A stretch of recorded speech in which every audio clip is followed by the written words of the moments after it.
অল্প কথায় সঠিক খবর পেতে গুগল প্লে স্টোর থেকে ডাউনলোড করুন news today Kolkata app, link ডেসক্রিপশনে। The kind of coverage it deserves. It deserves coverage for different reasons, some positive and the others not so positive.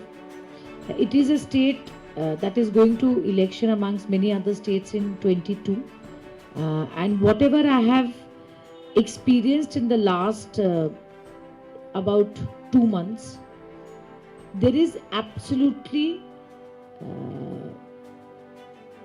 no space for any democratic or political activity of the opposition. The National General Secretary Abhishek Bandyopadhyay was due to visit Agartala, and what was the context? The context was that a office of a newspaper had been badly vandalized. Even in office of a political organization who happens to be our primary opponent in West Bengal, their office had been vandalized. Many of our workers had been beaten. One, Mr. Mujibur, who broke his arm and is still waiting for a orthopedic surgery. That was the backdrop when Abhishek Banerjee was due to come to Agartala.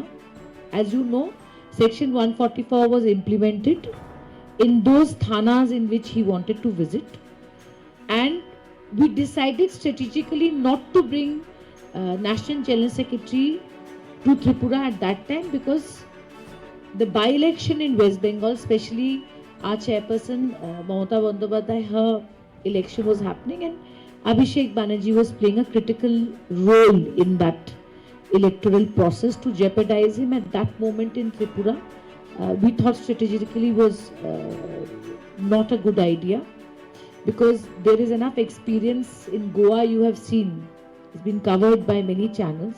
They have even entered a press conference and arrested people saying violation of Section 144.